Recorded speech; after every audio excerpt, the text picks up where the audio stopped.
I'm Odd Thomas, a short-order cook in Pico Mundo, and I carry a gift I inherited from my mother. It keeps me alive, it gets me in trouble, and I hide it so I don't end up where she did. My father locked her in an institution because he decided she was insane. I know what that judgment can cost, so I keep my mouth shut and do what I can with what I see.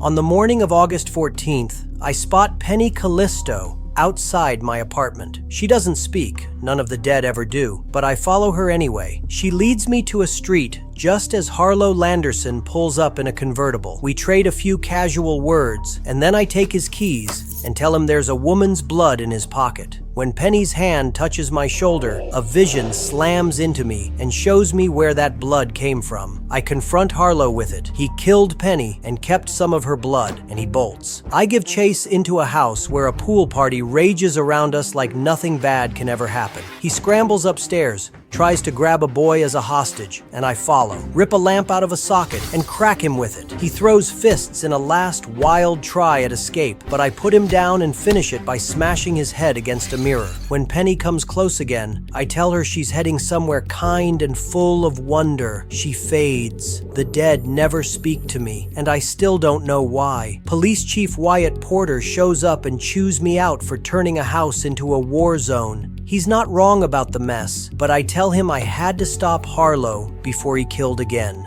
Before we split, Wyatt gives me a clean cover story, so I don't have to talk about psychic things to people who would never understand. That night, walking home, I meet a group of faceless people in red and black bowling uniforms. They beg for help without words.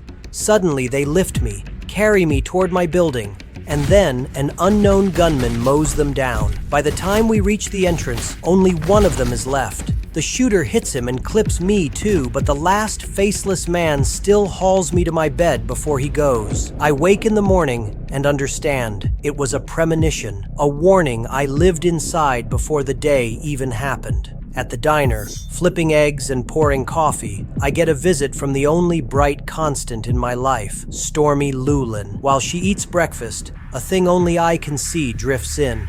I call these things bodaks, shadowy scavengers that don't cause carnage but feed on it. I once met another man who could see them. When they realized he could, one of them killed him, so I pretend not to notice as this one glides inches from my face. Where a bodak prowls, blood follows. More of them arrive and swarm a man outside, hair like a patch of mold on a damp wall.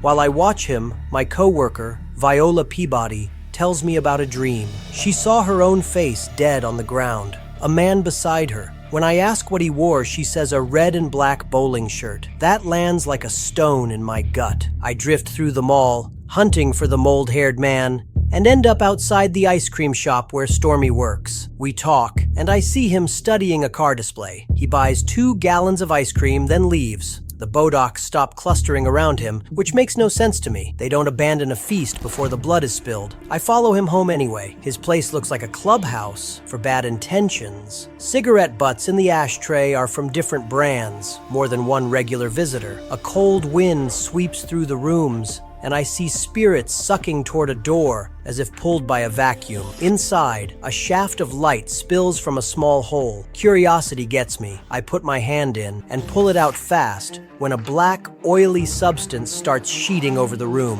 The hole swells into a vortex and tries to swallow me, but I dive out and hide. Bodaks pour out. The house fills with a storm of them. One almost finds me, then leaves when it notices the others have vanished. Stormy calls asking what I learned. With the bodaks gone, I keep searching while we talk. Files lie everywhere. Famous serial killers, clippings, obsession. The man's real name is Robert Robertson. Stormy names him on the spot, Fungus Bob. I hear someone coming and tell her I have to go. Before I bail, I notice August 15th ripped from his calendar. I find that missing page tucked into a folder labeled with his name among the serial killer files. Tomorrow. He's planning something for tomorrow. I slip out a window as a man comes in calling for Bob. 2 Rottweilers bark me into stillness on the roof until the visitor goes back inside. Later, at a barbecue at Wyatt's house, I warn him about Bob. A new cop, Bern Eccles, shows up with a date named Lysette. Wyatt has him pull Bob's DMV records. Turns out Bob moved to town 5 months ago after inheriting money from his mother. Clean record, nothing to arrest him for. Wyatt still puts a tail on him. He knows I'm never wrong about this kind of thing. Stormy and I plan a picnic in a church belfry. As she unpacks food, I spot Bob heading our way. We duck into the sacristy. Another door waits there, and I can feel him on the other side, so I tell Stormy to stay. When I peek out, Bob starts pounding on the opposite door. We run. He wrecks the sacristy in a rage instead of following. We call Wyatt to report the damage. Later, after we grab dinner at the diner, my friend Oz hands me a little heart-shaped metal charm I asked him to make. I've been seeing a bullet pass through a heart over and over, so I wanted a heart of my own in metal, a small hedge against whatever that vision means. Wyatt calls. Church is trashed, but not a single print left behind. That night, a psychic trail leads Stormy and me to a bowling alley, which makes no sense at first. She asks about my dream. The uniforms I saw were red and black, but the alley's colors used to be green and gold. Inside, we learn the uniforms were changed recently to black and red. I tell Wyatt to post an officer there. Outside, Officer Simon Varner steps up and asks why I think Bob's dangerous. I can't explain the truth, so I say Bob got aggressive with me earlier. Varner doesn't buy it, so Stormy adds that he made a move on her. She spots POD tattooed on Varner's forearm and asks what it means. He shrugs it off as something obscene he won't explain. We head to Viola's place to mine that dream for details. She closes her eyes and sees flashes of light, children's music, a roaring crowd, then the sound of gushing water. She feels blows like rapid hits from a baseball bat and blood slick under her hands, bodies everywhere. I check on her daughters and see Bodox hovering around them, but I don't tell Viola. I just urge her to leave the house and tell no one where she's going. On the drive home, Stormy worries about me,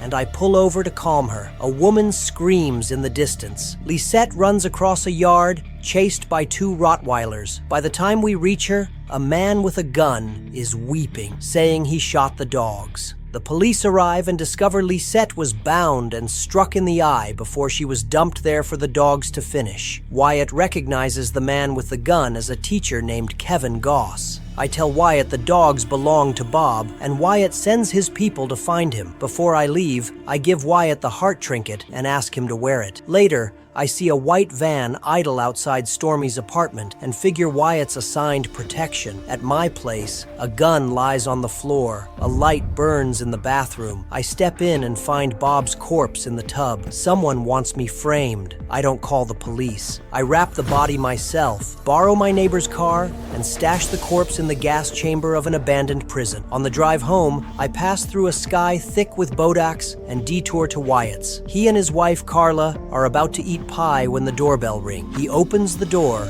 and takes 3 bullets. By the time I reach the house, he's on his way to the hospital. There, Carla tells me the metal heart saved his life, though 1 bullet still got into him. I go back to Bob's place and find browser tabs for bomb making and Satanism, plus listings for moving vans. In his refrigerator, Waite's severed teeth and fingers. His ghost suddenly appears and swings at me. Ghosts can't touch the living, but they can hurl things. He slams the stove, gas hisses, and I dive out the window as the house detonates. That vision of a bullet through a heart wasn't about Wyatt, it was about Bob. I return to the prison and roll back the sheet. On his chest is the tattoo, P.O.D. I conclude he and Varner are working together, and P.O.D. stands for Prince of Darkness. Varner killed Bob and tried to frame me. With the clock racing toward August 15th, I know where the next move will land. I head for the mall. On the way, I snatch a baseball bat. In the security room, everyone is dead already.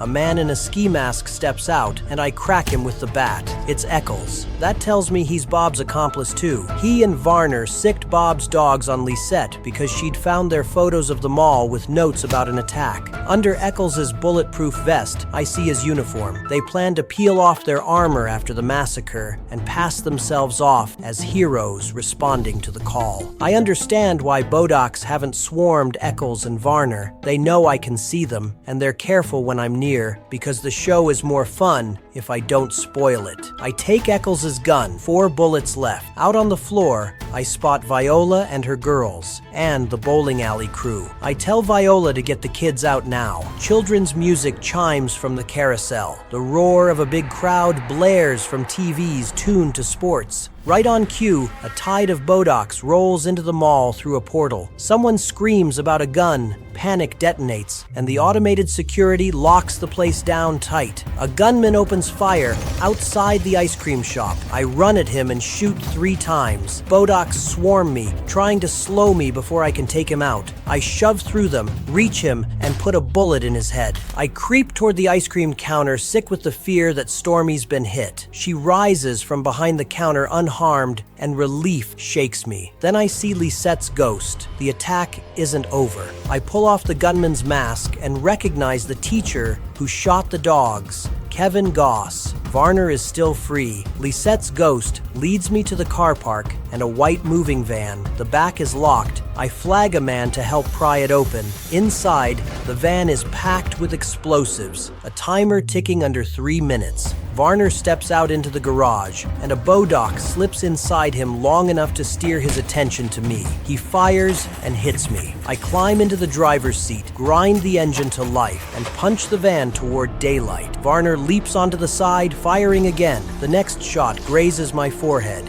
He yanks the door, hauls himself in. I bail, roll, and the van careens into a ditch. The blast punches the air out of the world. I wake in a hospital bed with Stormy beside me. Carla tells me Wyatt made it and spun a tidy story to keep my secret safe. I learn the rest. Eccles and Varner formed a satanic cult when they were teenagers, then joined the police to hide in plain sight. After they linked up with Bob and Goss, they built a plan to infiltrate a town and kill it slowly. I'm called a hero for stopping a slaughter that would have taken hundreds. When I leave the hospital, I stay with Stormy. We try to forget ghosts and Bodocs and my grill at the diner. For a few days, it almost works. Then Wyatt, Carla, and Viola visit. Carla says the coroner has finally released Stormy's body. The truth hits me like a fall through ice. I've been holding her here. I knew she died the moment I saw her at the counter, but I couldn't let it in. Wyatt asks me to let her go so she can move on. I kiss her, promise we'll meet again, and watch as she walks to the window and passes through into the bright nothing beyond. She vanishes. In the end, I pack up and head for Las Vegas, taking my strange gift with me, waiting to see what comes next.